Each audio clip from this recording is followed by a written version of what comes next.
আল্লাহর নবী যখন দুনিয়াতে জন্মগ্রহণ করেছিলেন, জন্মগ্রহণ করার পর তিনি কয়জন মহিলার দুধ পান করছিলেন? আল্লাহর নবী ৩ জন মহিলার দুধ পান করছেন। এক নম্বর হইল আমিনা, তার মা। ২ নম্বর হইল রসুলের চাচা আবু লাহাবের দাসী সোয়াইবা। ৩ নম্বর হইল আপনার হালিমাতুস সাদিয়া। এই ৩ জন মহিলার দুধ রসুল শিশুকালে পান করেছে। তো আমরা এই আলোচনাগুলি বিস্তারিতভাবে করার চেষ্টা করি। তো আমি গত জুমায় আলোচনা করতেছিলাম যে রাসূলুল্লাহ সাল্লাল্লাহু আলাইহি ওয়াসাল্লাম যখন তিনি তার মায়ের পেটে আসলেন, তখন মায়ের পেটে আসার সময় অর্থাৎ দুনিয়াতে ভূমিষ্ঠ হওয়ার পূর্বেই রসুলের বাবা আব্দুল্লাহ মৃত্যুবরণ করেন।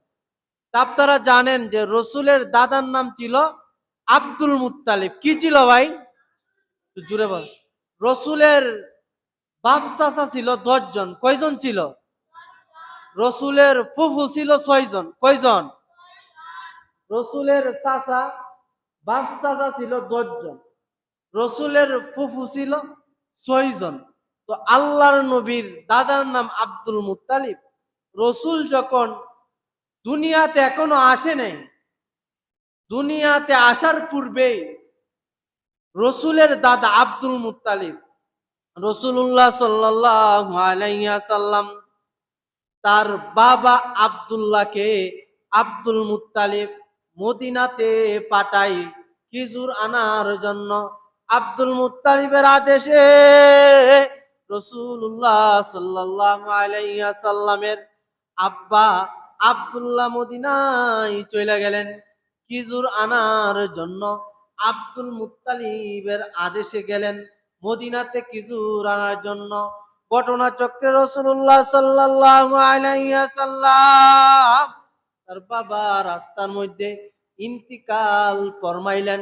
রাস্তার মধ্যে আল্লাহর নবী সাল্লাল্লাহু আলাইহি ওয়াসাল্লামের বাবা দুনিয়া থেকে চলে গেলেন।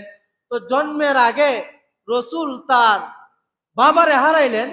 যখন আল্লাহর নবী সাল্লাল্লাহু আলাইহি ওয়াসাল্লাম দুনিয়াতে জন্মগ্রহণ করছিলেন, জন্মগ্রহণ করার পর নবী করিম সাল্লাল্লাহু আলাইহি ওয়াসাল্লামের মার নাম ছিল আমেনা।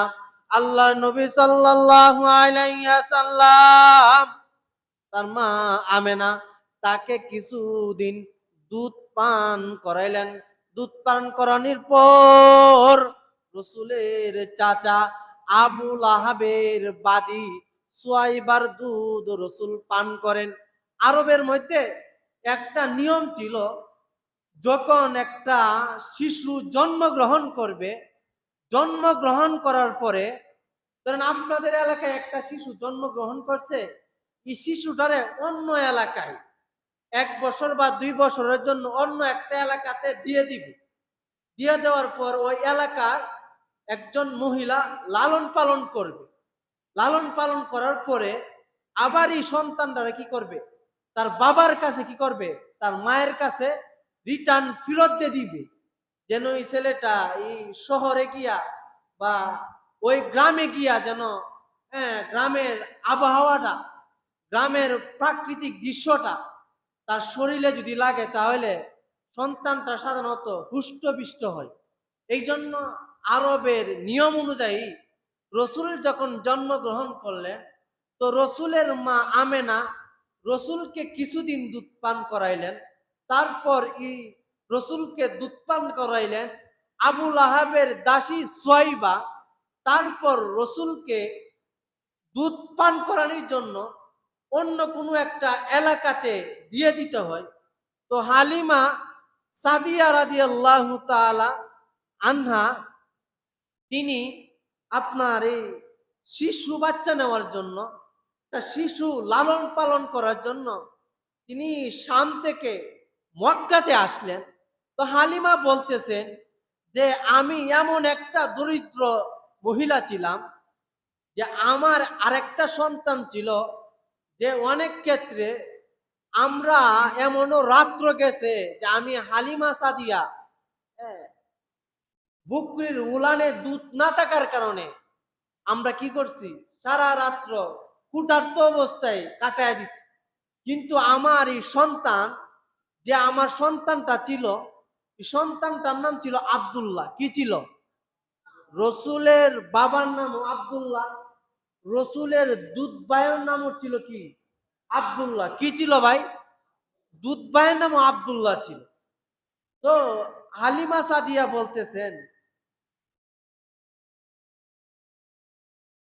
বলতেছেন যে আমার ঘরে আমার সন্তানটা যে আমি খাওয়াইবো, এমন কানা পর্যন্ত আমার ঘরে ছিল না। অনেক ক্ষেত্রে ক্ষুধার যন্ত্রণায় আমার এই কুলের শিশুটা পর্যন্ত কি করতো, কান্নাকাটি করতো রাত্রের বেলা। তো হালিমা সাদিয়া চিন্তা করলেন, যেহেতু আরবের একটা প্রথা আছে, এটা একজনের বাচ্চা আরেকজনে কিছুদিন লালন করতে হয়, কাজে হালিমা সাদিয়া কি করলেন, আরো অনেক মহিলার সাথে উটনির উপর বহন করে, উটনির উপর সোয়ার হইয়া তিনি কি করলেন, মদিনায় গেলেন একটা শিশু বাচ্চা কি করার জন্য, আনার জন্য। হালিমা সাদিয়া রাদিয়াল্লাহু তাআলা আনহা উটনির উপর উঠে, অন্য সাথীরাও তার প্রত্যেকে উটনি নিয়ে যায় মক্কা শহরের মধ্যে সন্তান আনার জন্য, শিশু সন্তান লালন পালন করার জন্য। হালিমা সাদিয়া রাদিয়াল্লাহু তাআলা আনহা তিনি বলেন, আমার উটনিটা এত দুর্বল ছিল, আল্লাহ আল্লাহ, যে আমি উটনিটার উপরে সোয়ার হইয়া আমি উটনিটার উপর দিয়া যাইব, উটনিটা তেমন হাঁটতে পারে না। আমাদের সাথী প্রত্যেকের উটনি নিয়া আমি যখন আমার সাথীদের সাথী বর্গর সাথে যাইতেছিলাম, আমার উটনিটা সবার পিছনে পইরা থাকে। দুর্বল উটনিটা তেমন ভালোভাবে হাঁটতে পারে না। আর মানুষ বিরক্ত হইয়া বলতো, হে হালিমা, তুই কি দুর্বল উটনি নিয়ে আসতোস রে হালিমা? তোর উটনিটা তো আমাদের সাথে যাইতে পারে না রে হালিমা। কাজে আমরা প্রত্যেকেই তোমারই উটনির জন্য বিরক্ত বোধ করতেছি। সমস্ত কাফেলাটা হালিমা এবং হালিমার সাথে আরো অনেক মহিলা মক্কা শহরে গেলেন শিশু সন্তান এনে লালন পালন করবে। প্রত্যেকেই ভাই শিশু সন্তানের জন্য অমুকের বাড়িতে যায়। তো আমার নবীরও দেখে অনেকে, দেখে চিন্তা করে যে এই ছেলেটার তো বাবা নাই। কি নাই ভাই? নবীর বাবা আগে মারা গেছিল না অন্য ভাই? আগে তো মারা গেছিল। চিন্তা করতেছে অনেক মহিলারা তো প্রত্যেকের ঘরে ঘরে দেখে যে কোন সন্তানটারা নিলে কিছুদিন পাললে লালন পালন করে আবার যখন দিয়ে দিব, তখন তো আমার একটা মোটা অঙ্কের একটা কি দিবে, তা উপটুকুন দিবে। কাজে আমি যদি মোহাম্মদ অর্থাৎ ইতিম ছেলেটারে নিয়ে যাই, তাহলে তার কাছ থেকে তো তার মা তো তেমন একটা কিছু আমারে দিতে পারবেন, তেমন আমাকে একটা উপটুকুন দিতে পারবে না। কাজেই যেহেতু ভালো অঙ্কের একটা উপটুকুন পাবে না, এই কারণে আমার নবীকে কেউ নিতে চায় না। কিন্তু উনি যে রহমাতাল লিল আলামিন হবে, এইটা তো কেউ জানতো না। তো প্রত্যেকে আমার নবীকে দেখা চলে যাইত, নিতে চাইতো না। এই সন্তানটাকে যদি আমি নেই, তাহলে এই সন্তানটা আর কি করবে? যখন আমি কিছুদিন লালন পালন করে আবার তার মার কাছে দিয়ে দিব, তখন তো আমি তেমন একটা মুনাফা পাবো না। কি পাবো না ভাই? মুনাফা পাবো না। এতিম ছেলে, ছেলেকে আমি নিয়ে কি করব? প্রত্যেকে আমার নবীকে দেখা চলে যায়, অন্য সন্তান নিয়ে চলে যায়। তো হালিমা সাদিয়া এমনি তো দরিদ্র মানুষ, নুন আনতে পান্তা পুরায়, তার কুলে যে একটা সন্তান ছিল, এই সন্তানটাকে কি দিতে পারে না, ভালোভাবে খাবার দিতে পারে না। আর খাবার না দেওয়ার কারণে এই রসুলের দুধ ভাই আব্দুল্লাহ নিজে কান্নাকাটি করে। এখন হালিমা চিন্তা করতেছেন যে যেহেতু ইয়েতিম ছেলেটারে কেউ নিতে চায় না, তার স্বামীর সাথে পরামর্শ করতেছে, কাজে হে আমার প্রাণের স্বামী, আসেন আমরা ইয়েতিম সন্তানকে নিয়ে যাই, হইতে পারে আল্লাহ পাক রব্বুল আলামিন ইয়েতিম সন্তানের বরকতে আল্লাহ পাক রব্বুল আলামিন আমাদেরকে বরকত দিয়ে দিতে পারবে। স্বামী বললেন ঠিক আছে হালিমা আপনি নিয়ে যান। আল্লাহর নবী সাল্লাল্লাহু আলাইহি ওয়াসাল্লাম আল্লাহর নবী সাল্লাল্লাহু আলাইহি ওয়াসাল্লামকে যখন হালিমা কি করলেন কুলের মধ্যে নিলেন, কুলের মধ্যে নিয়া যখন সামদেশে যাওয়ার জন্য উটনির উপর উঠলেন আমার নবী শিশু নবীকে নিয়া নবী কারীম সাল্লাল্লাহু আলাইহি ওয়াসাল্লাম কে কুলে নেওয়ার সঙ্গে সঙ্গে উটনির উপর উঠার সঙ্গে সঙ্গে জীর্ণ শীর্ণ উটনিটা সুটাম দেহের অধিকারী হয়ে যায়। আল্লাহু আকবার বল। কি হয়ে গেছে ভাই? জীর্ণ শীর্ণ উটনি কি হয়ে গেছে? মানে সুটাম দেহের অধিকারী হয়ে গেছে। উটনির মধ্যে উলানের মধ্যে দুধ ছিল না। আমার নবীকে যখন হালিমা নিয়ে যখন উটনির উপর উঠলেন সঙ্গে সঙ্গে উটনি উলান দুধে ভরপুর হয়ে যায়। আল্লাহু আকবার। এটা আমার নবীর কি ভাই বরকত। কারণ আমার নবীর কারণে তো আল্লাহ গোটা পৃথিবী বানাইছে। এই নবীরে যদি না বানাইতো ভাই আল্লাহ এই দুনিয়াটা সৃষ্টি করতেন। দুনিয়াটা সৃষ্টি করছে এই কারণে যে আমার একটা নবী পাঠামু আর এই নবীটা হবে রহমাতাল লিল আলামিন, সমস্ত পৃথিবীর জন্য রহমত স্বরূপ। হালিমা সাদিয়া রাদিয়াল্লাহু তাআলা আনহু যখন আমার নবীকে নিয়ে উটনির উপরে উঠলেন উঠার সঙ্গে সঙ্গে এই উটনির উলান দুধে ভরপুর হয়ে যায়। আল্লাহু আকবার।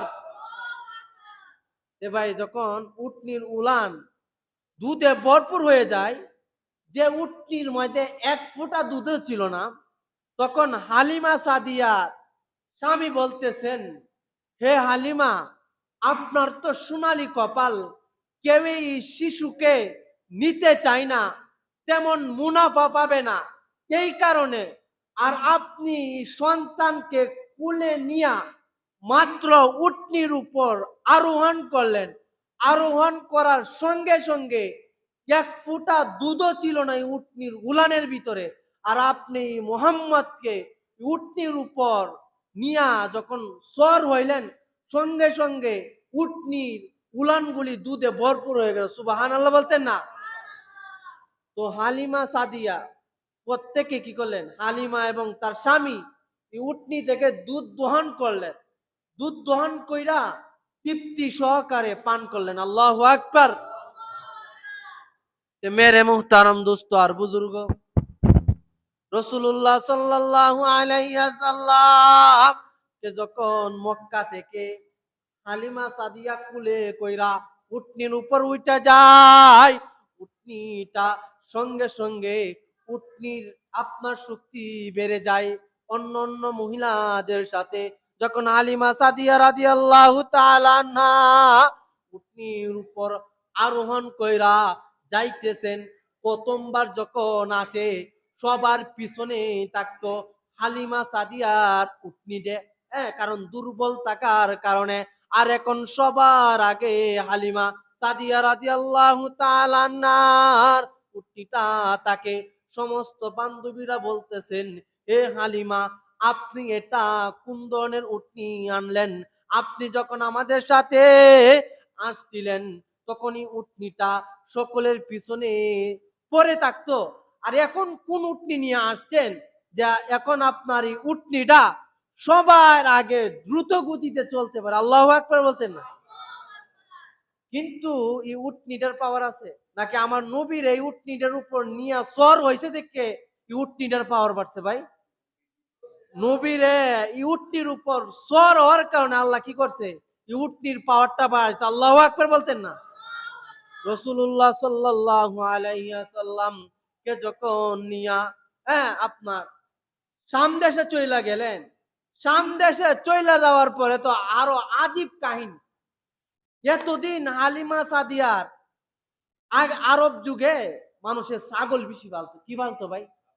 ছাগল, উট, বেড়া, এগুলির দেশ হইল মানে মক্কা মদিনা আরব দেশ। হালিমা সাদিয়া আপনার কি করছিল, উটের ফাল ছিল, বেড়ার ফাল ছিল। সেই উট এবং আপনার বেড়ার উলানের মধ্যে কোনো দুধ ছিল না। যখন আমার নবীকে নিয়ে যখন আপনার চলে গেলেন তার এলাকাতে গিয়ে দেখেন যে প্রত্যেকটা বকরির উলান দুধে ভরপুর হয়ে রইল। আল্লাহু আকবার বলতেন না? আমার নবীকে যখন নিয়ে হালিমা সাদিয়া যখন নিয়ে বাড়িতে ঢুকলেন, যতটি বকরি আছে প্রত্যেকটা বকরি কি করলো, দুধে উলানগুলি টইটুম্বুর হয়ে গেল। হালিমা সাদিয়া আশ্চর্যান্বিত হয়ে যায়, আমার একটা বকরির উলানে এক ফোঁটাও দুধ ছিল না, আজকে দুধ আসলো তো আসলো কিভাবে? তখন হালিমার স্বামী বলতেছেন, হে হালিমা, তুমি তো এমন একটা সন্তানকে নিয়ে আসছো যেই সন্তানটার কারণে বকরির উলানের মধ্যে এক ফোঁটা দুধও ছিল না। আর এই সন্তানকে নিয়ে যখন আমাদের ঘরে পা রাখলাম তখন এই বকরির উলানগুলি দুধে টইটুম্বুর হয়ে গেল। আল্লাহু আকবার। এটা হইলো ভাই আমার আপনার নবী মুহাম্মদ সাল্লাল্লাহু আলাইহি ওয়াসাল্লাম এর বরকত। তো আমার আপনার নবী পাপা হাঁটি হাঁটি করে হালিমা সাদিয়া রাদিয়াল্লাহু তাআলা আনহা তারপরে লালিত পালিত হইতে লাগলেন। অন্য অন্য মানুষ চিন্তা করতেছে, হাই হাই, হালিমার প্রত্যেকটা বুকির উলানে পর্যাপ্ত পরিমাণ দুধ থাকে, কাজে আমাদের বুকির উলানে কেন দুধ থাকে না? সমস্ত মালিকরা বলতেছেন তাদের কর্মচারীদেরকে, হে আমার কর্মচারীরা, হালিমা যে জায়গাতে তার বকরিগুলি চড়াই তোমরাও ওই জায়গাতে বকরিগুলি চড়াইবা। কিন্তু আল্লাহর কি কুদরত, হালিমা সাদিয়া যে জায়গাতে বকরি চড়াই অন্যরাও ওই জায়গাতে বকরি চড়াই, কিন্তু হালিমা সাদিয়া রাদিয়াল্লাহু তাআলা আনহা বকরিগুলি যখন সন্ধ্যাবেলায় বাড়িতে ফিরতো, সকাল বেলায় তিনি দেখতেন তার প্রত্যেকটা বকরির উলান দুধের টইটুম্বুর হইয়া থাকতো। কিন্তু অন্য এলাকার মানুষের বকরিগুলি দুধ শূন্যই থাকতো। সুবহানাল্লাহ বলতেন না? বকরিগুলি রে, যেহেতু হালিমা সাদিয়ার বকরিগুলি অমুক একটা পাহাড়ের মধ্যে রাখার কারণে দুধে ভরপুর হয়ে যায়, তাদের কর্মচারীদেরকে বলছে তোমরা ওই বকরিগুলিকে কি করবা, হালিমা যেন চড়াই ওই জায়গায় চড়াইবা।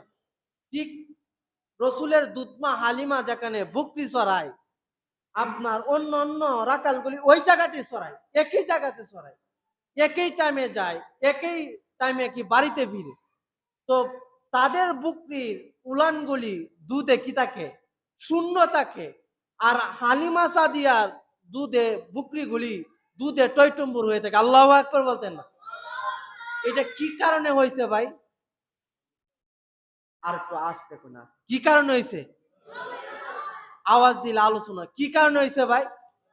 এই যে নবী যে গেছে, যাওয়ার পর থেকে কি বরকত শুরু হয়ে গেছে ঘরের ভিতরে। তো রাসূলুল্লাহ সাল্লাল্লাহু আলাইহি ওয়াসাল্লাম যখন হালিমা সাদিয়ার ঘরে পা পা হাঁটি হাঁটি করে বড় হইতে লাগলেন, যখন বয়স 2 বছর পূর্ণ হইল, আগের নিয়ম অনুযায়ী তার মার কাছে নিয়ে গেছে। গিয়া তার মার নাম কি ছিল নবীজির ভাই? আরো আসতে পারে কি ছিল ভাই? আমেনা ছিল রসুলের কি নাম? মায়ের নাম। হালিমা সাদিয়া তার মায়ের কাছে নিয়ে গেল যে আপনার এই সন্তানটারে তো আমি 2 বছর লালন পালন করছি, কাজে আপনার সন্তানটা নিয়ম অনুযায়ী আপনার কাছে ফেরত দিতে হয়। কাজে হে আমেনা, আপনার নিকট একটা অনুরোধ থাকবে। আমেনা বলতেছেন কি অনুরোধ? বলতেছেন, হে আমেনা, আপনার এই সন্তানটাকে যখন আমার বাড়িতে নিয়ে যাই তখন এই ঘটনা ঘটছিল, কাজে হে আমেনা, আপনার নিকট আমার অনুরোধ থাকবো, আপনার সন্তানটা তো একটা বরকতময় সন্তান, আপনার সন্তানটা তো মনে হয় একটা কিছু হবে, আপনার সন্তানটা তো মনে হয় রহমাতাল লিল আলামিন হবে, কাজে আপনার সন্তানটা একটা বরকতময় সন্তান। তখন আমেনা বলতেছেন, হে হালিমা সাদিয়া, আমার এই সন্তানটা যখন আমার পেটে ছিল, আমি যখন রাস্তা দিয়ে যাইতাম, গাছের গাছগুলি আমাকে সালাম করতো আর বলতো, এ আমেনা, তোমার ঘরে তো রহমাতাল লিল আলামিন আসতে।